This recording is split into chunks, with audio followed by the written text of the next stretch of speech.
Bonjour, notre science d'aujourd'hui, c'est la suite de la science précédente du moteur asynchrone triphasé. Dans notre science d'aujourd'hui, on va étudier le bilan de puissance d'un moteur asynchrone triphasé et les caractéristiques d'un moteur asynchrone. Donc, on va étudier surtout les parties puissance et les pertes dissipées par ce moteur asynchrone triphasé.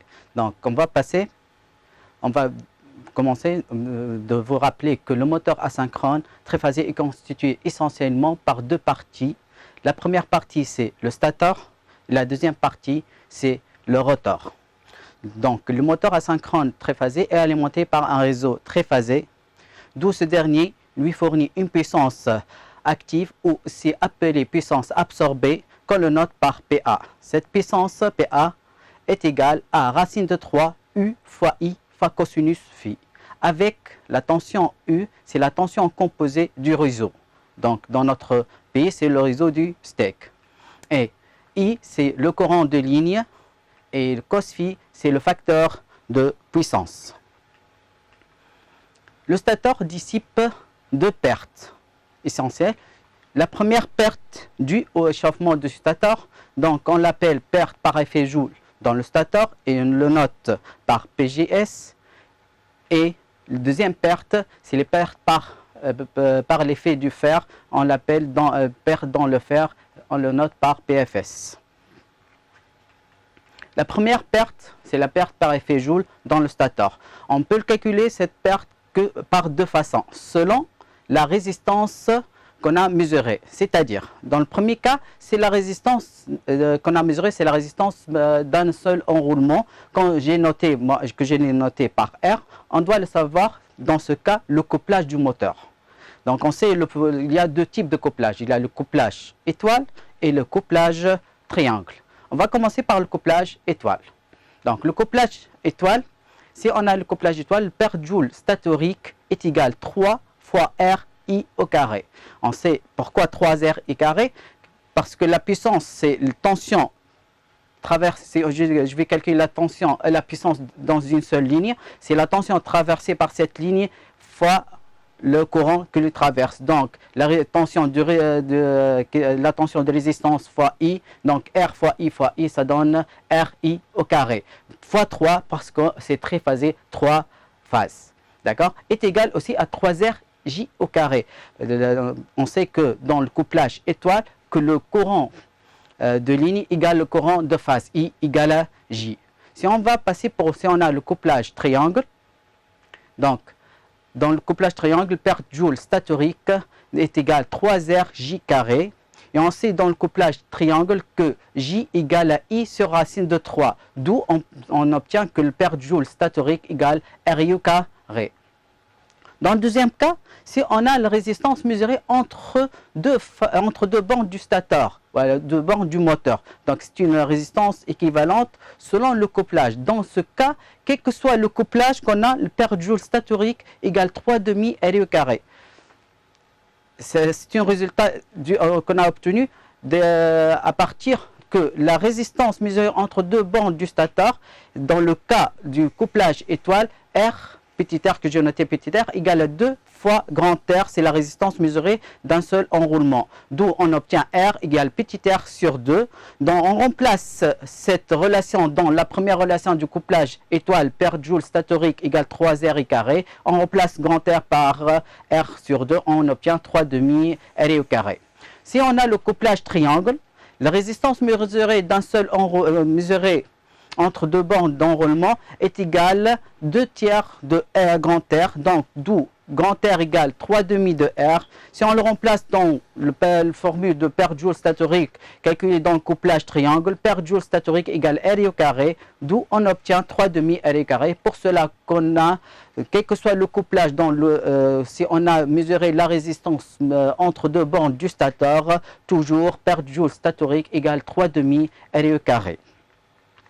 Maintenant, je vais passer pour le stateur transmis, après qu'il dissipe toutes les deux pertes, il transmet une puissance vers le rotor qu'on appelle puissance transmise et on le note par PTR.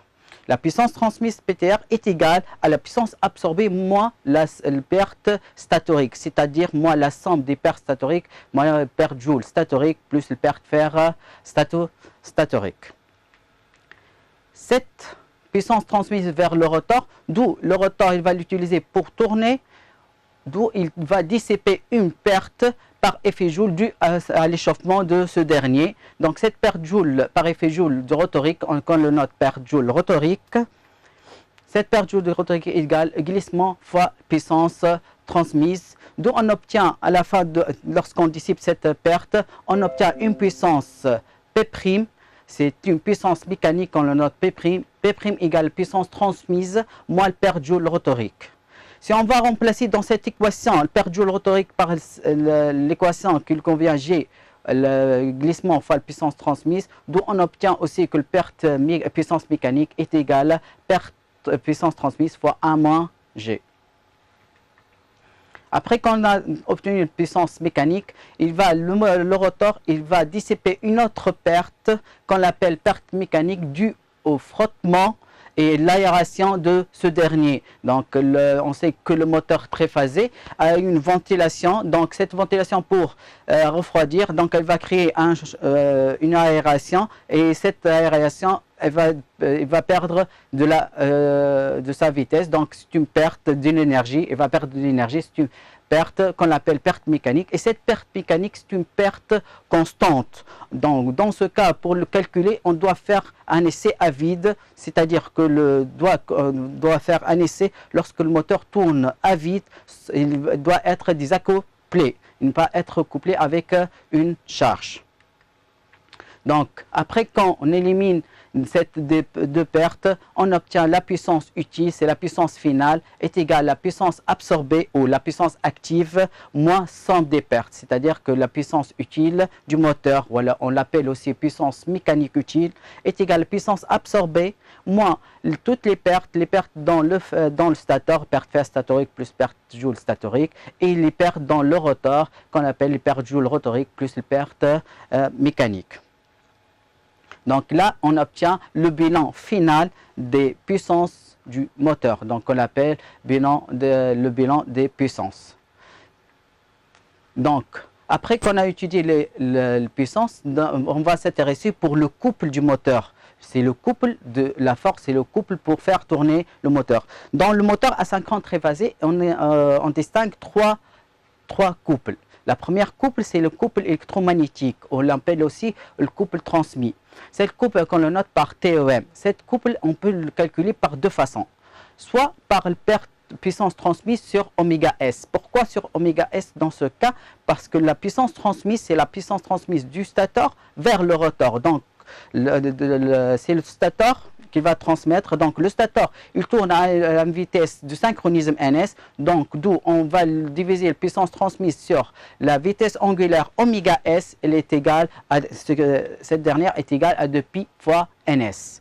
Ou on peut l'obtenir soit en divisant le rapport de puissance mécanique que j'ai noté P' sur oméga. Pourquoi sur oméga? Parce que la puissance mécanique, donc la puissance mécanique, c'est la puissance due au rotor.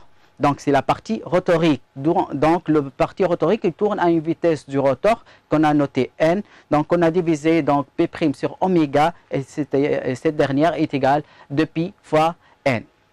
Le deuxième couple, c'est le couple utile, c'est le couple du moteur utile, dernier couple. Donc le couple utile égale la puissance utile sur oméga, sur 2pi n. Avec oméga, c'est 2pi n parce que le rotor, la puissance finale, la puissance utile, c'est la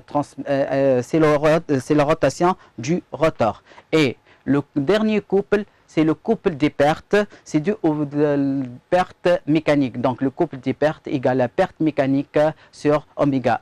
Faites attention que les couples sont en newton-mètre. N'oubliez pas ça. Et n'oubliez pas de mettre l'unité lorsque vous faites des applications. Donc, une petite remarque, ces trois couples ont une relation entre eux. Si on revient au bilan de puissance, on a que la puissance, on peut déterminer que la puissance utile égale la puissance mécanique moins les pertes mécaniques. Si on divise cette relation par oméga, on obtiendra que le couple utile égale le couple électromagnétique moins le couple des pertes.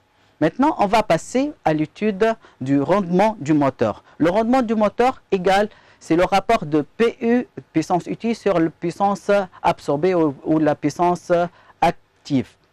Donc, c'est toujours égal PU sur PA. Mais on a un cas particulier, si on néglige toutes les pertes statoriques, c'est-à-dire on néglige les pertes fer statoriques et les pertes par effet Joule dans le stator. Et aussi on néglige les pertes mécaniques, c'est-à-dire il reste que les pertes Joule rotoriques. Dans ce cas, le rendement est égal à 1 moins G. Directement, c'est 1 moins le glissement. Pour cela, je vais passer maintenant vers une petite application pour qu'on va appliquer les formules de bilan de puissance du moteur. Donc, l'énoncé de cette application, un moteur à 50 triphasés hexapolaire. Il faut faire bien attention. Hexapolaire, c'est-à-dire que c'est un moteur à 6 pôles, donc le nombre de paires de pôles, c'est égal à 3. Alimenté par un réseau 127-220 volts. Donc, 127, c'est la tension simple du réseau, c'est la tension mesurée entre phase et neutre. Et 220, c'est la tension composée qu'on a note U, c'est la tension mesurée entre deux phases du réseau. À une fréquence de 50 Hz, il absorbe un courant de 25 ampères, c'est le courant I, c'est le courant de ligne, avec un facteur de puissance cos phi égal à 0,8. Son glissement est égal à 4%, c'est-à-dire G, c'est égal à 0,04 dans le calcul. La résistance mesurée entre deux phases du stator est de 0,2 ohms. Là, il faut bien lire l'énoncé. La résistance mesurée entre deux phases du stator. Donc, les pertes fer dans le stator sont pertes fer statoriques égales 233,5 watts et les pertes mécaniques 312 watts. On va commencer par la première question. Il nous demande de calculer la puissance active ou la puissance absorbée. On se rappelle que la puissance absorbée égale racine de 3 U fois I fois cosinus phi. Donc, on va remplacer on va faire l'application numérique. Racine de 3 fois 220 fois 25 fois 0,8, d'où on obtient 7621 watts. N'oubliez pas, s'il vous plaît, l'unité. C'est important, l'unité. D'accord? On va passer à la deuxième question. Il nous demande de calculer la fréquence du synchronisme NS. On se rappelle que la fréquence synchronisme, c'est la vitesse créée par le champ magnétique du stator. Donc, NS égale F sur P. Puisque ici en Tunisie, c'est en tours par seconde dans ce cas.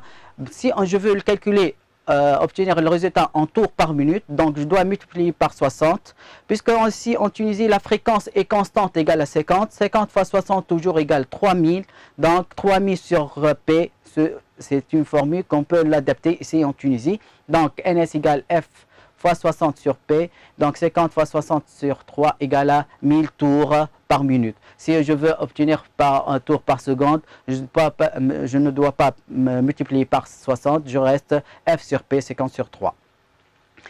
Maintenant, on va passer à la fréquence de rotation du rotor.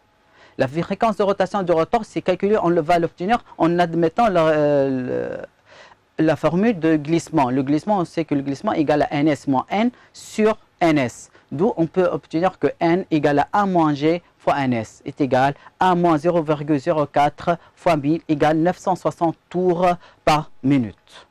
Maintenant, on va calculer les pertes par effet Joule dans le stator. Là, il faut bien faire attention, quelle est la résistance qu'on a dans l'énoncé. Dans l'énoncé, on a la résistance mesurée entre deux bornes du stator. Dans ce cas-là, quel que soit le couplage, on s'en fout du couplage. Donc, quel que soit le couplage, toujours per joule statorique égale 3,5 RI au carré. Donc, égale 3,5 fois 0,2 fois 25 au carré égale 187,5 watts. Et pour calculer la puissance transmise, c'est la puissance transmise du stator vers le rotor est égale à la puissance transmise, c'est la puissance absorbée moins les pertes dans le stator, c'est-à-dire moins la somme des pertes joules statoriques plus les pertes fer statoriques, donc est égale à 7621 dans notre cas, moins la somme de 187,5 plus 233,5, d'où on obtient 7200 watts. Les pertes, maintenant on va passer pour calculer les pertes par effet Joule dans le rotor, perte Joule rotorique. Donc, perte Joule rotorique est égal au glissement fois la puissance transmise. Donc, est égal à 0,04 fois 7200 est égal à 288 watts. Maintenant, on va déterminer le couple électromagnétique. Le couple électromagnétique, je vous rappelle qu'on peut le calculer par deux façons, soit la puissance transmise sur oméga S ou égale la puissance mécanique sur oméga. Dans notre cas, dans notre exercice, on vient de calculer la puissance transmise. Donc, et on a la vitesse de synchronisme. Donc, on va utiliser la formule que le couple électromagnétique TEM égale puissance transmise sur oméga S égale 7200 sur 2pi fois n. On a n fois ns. Avec ns, on calculé en tours par minute. Il faut le transformer en tours par seconde. Pour cela qu'on a multiplié par 7200 par 60. Donc on obtient 68,75 Nm. Et finalement, le rendement. Le rendement, c'est le rapport de puissance utile sur la puissance absorbée. Donc le rendement égale puissance utile sur puissance absorbée.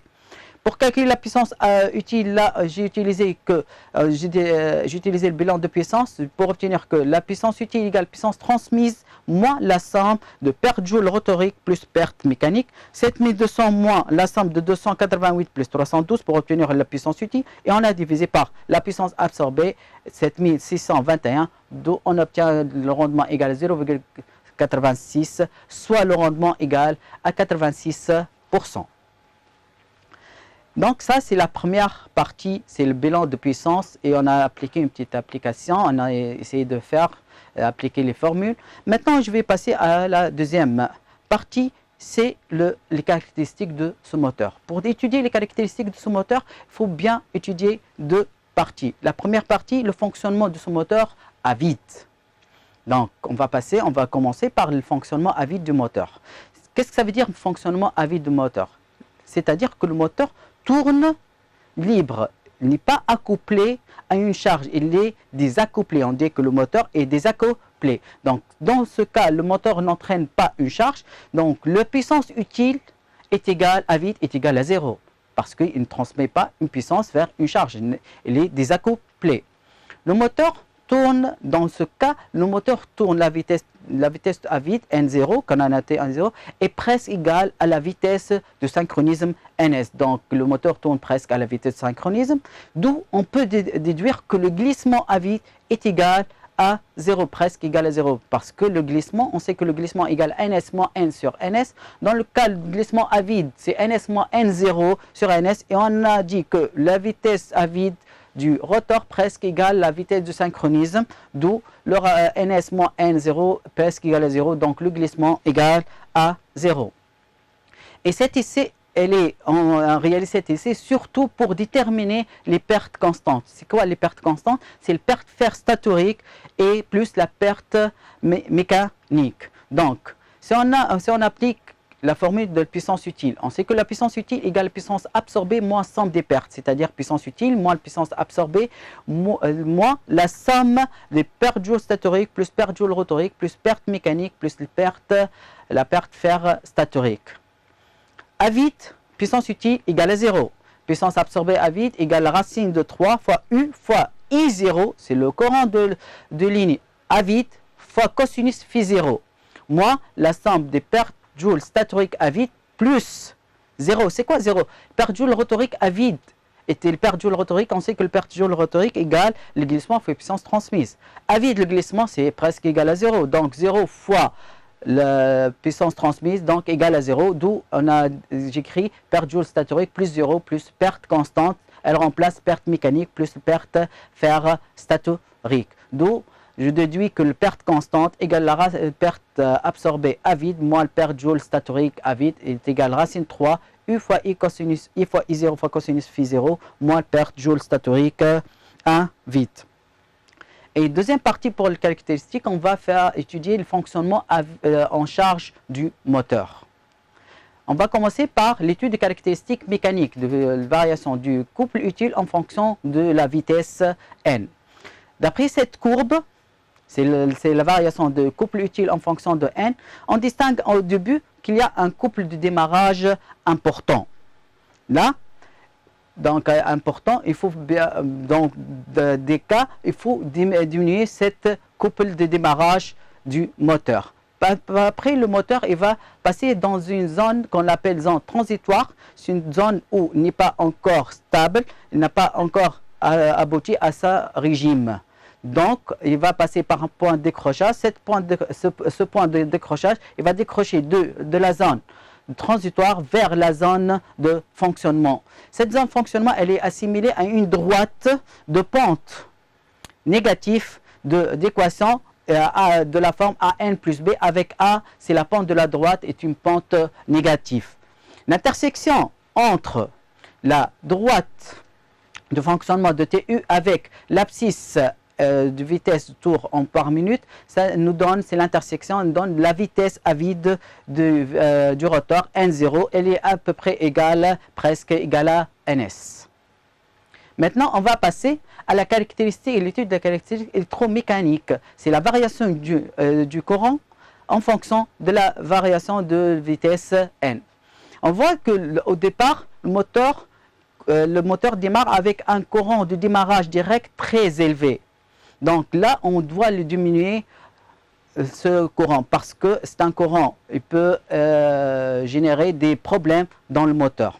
Donc après de 80% de la vitesse de synchronisme, le courant décroît rapidement vers un point P0, c'est le point à vide, le point de fonctionnement à vide, d'où on peut le projeter, on obtient le courant à vide.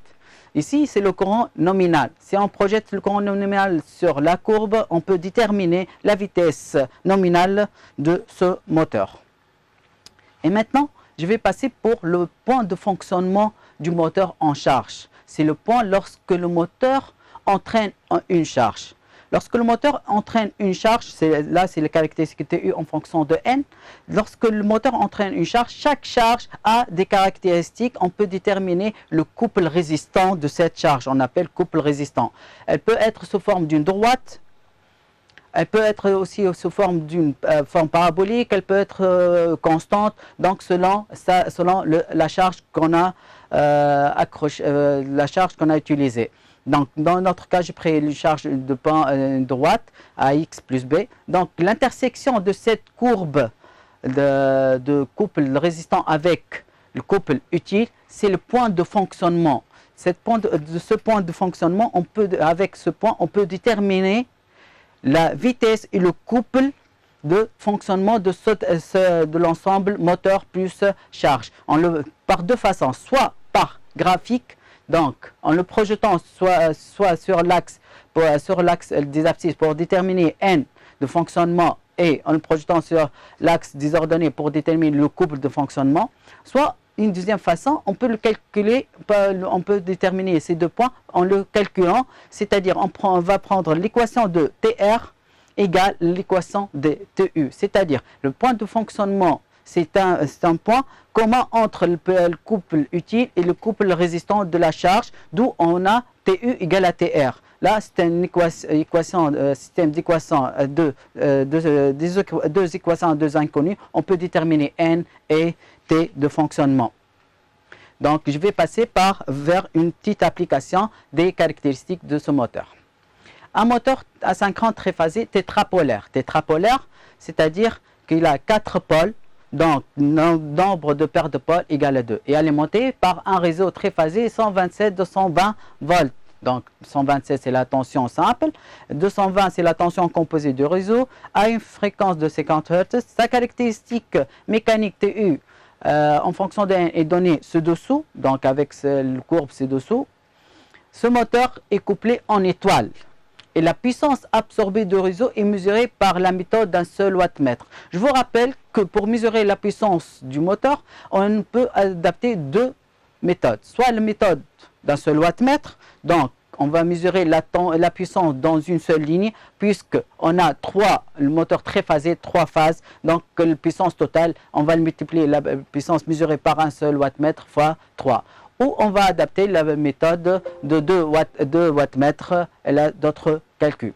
Ce moteur entraîne une pompe hydraulique charge, c'est la charge, présentant un couple résistant proportionnel à la vitesse de rotation, tel que TR égale 0,05 N, en fonction de la vitesse N. Donc on va passer à l'étude à vide. On va calculer la vitesse du synchronisme ns en tours par minute. On sait que ns égale f sur p. Avec, ici en Tunisie, la fréquence égale 50, elle est fixe. Je vais obtenir le résultat en tours par minute. Donc le résultat f sur p, c'est en tours par seconde. On doit multiplier par 60. Donc 50 fois 60, ça donne 3000. 3000 sur p, donc 3000 sur 2 égale 1500 tours par minute. Pour déterminer, on va déterminer à partir de la courbe la vitesse à vide du moteur. Pour déterminer, tout à l'heure je dis que la vitesse, pour déterminer graphiquement la vitesse à vide du moteur, c'est l'intersection du fonctionnement à vide, c'est le courbe de fonctionnement du couple utile avec l'abscisse n. Donc là, c'est l'intersection ici. C'est à peu près inférieur à 1500, c'est le ns. Donc à peu près égal à 1000. Dans notre cas, à peu près n0 égale 1490 tours par minute. Donc c'est presque ns 1500 tours par minute. Maintenant, on va calculer le glissement à vide. Le glissement à vide, G, on sait que G égale à ns moins n0 sur ns. Donc 1500 moins 1490 sur 1500 égale 0,006, donc à peu près égal à 0. Donc pour calculer la puissance totale du moteur, on doit savoir la puissance mesurée par un seul wattmètre. Donc le wattmètre indique une puissance égale à 60 watts, 61 watts. Donc pour déterminer la puissance totale, puisque on a utilisé la méthode d'un seul wattmètre, on doit multiplier cette puissance par 3 parce qu'on étudie le moteur triphasé. Donc P puissance égale puissance absorbée à vide égale 3 fois la puissance P0 mesurée par un seul wattmètre. 3 fois 61 égale 183 watts. Pour déterminer le facteur de puissance à vide cos phi 0, on doit savoir que I0 égale à 4 ampères dans notre cas. On sait que puissance absorbée à vide égale racine de 3 U fois I0 fois cosinus phi 0. Donc cos phi 0 égale puissance absorbée à vide sur racine de 3 UI0. On va remplacer, on va appliquer l'application numérique, on obtient 0,12. Maintenant, on va passer pour l'étude en charge du moteur. Donc le moteur entraîne une pompe, il est accouplé à une pompe. On va tracer le fonctionnement, les caractéristiques, le résistant de la couple sur le même graphe de tout à l'heure. Donc on va obtenir un point d'intersection entre le couple résistant et le couple utile. Là, c'est le point de fonctionnement. Donc on va déterminer le coordonnées de ce point graphiquement, on va le projeter sur l'abscisse et l'ordonnée. On va déterminer la vitesse qui tourne cet ensemble, 1300, et le couple, c'est 65 Newton mètres. Donc le M de coordonnées, 1300 tours par minute, 65 Newton mètres. Et on va déduire la puissance mécanique fournie par l'arbre moteur lorsqu'il entraîne cette pompe. La puissance utile, donc égale couple utile fois oméga. Donc égale 65 fois 2pi fois 1300. On sait qu'oméga égale 2πn. Donc 2pi fois 1300. On doit le diviser par 60 parce que ici, la vitesse, c'est 1300 tours par minute. Mais pour le calculer, il faut que la vitesse soit en tours par seconde. Donc on obtient 8848,81 watts. Ensuite, on va passer pour déterminer le glissement G. Le glissement égale à ns moins n sur ns, d'où égale 1500 moins 1300 sur 1500, d'où on obtient 0,13, donc soit le glissement est de 13%. Pour calculer les pertes totales dans le moteur, donc les pertes totales dans le moteur valent 640 watts et le facteur de puissance cos phi s'élève à 0,83. On va déterminer le courant en ligne de I demandé par le moteur. Pour cela, on va utiliser la formule que puissance absorbée égale puissance utile plus la somme des pertes. Donc, plus la somme des pertes est égale à la racine 3U fois I fois cosinus phi. Donc, on va déduire que I égale puissance utile plus somme des pertes sur racine de 3UI cosinus phi, d'où 8848,81 plus 640 divisé par racine de 3 220 fois 0,83, on va obtenir que I égale 30 ampères. Donc, notre séance d'aujourd'hui est terminée. Donc, je vous souhaite bon courage et bonne continuation pour l'examen de bac.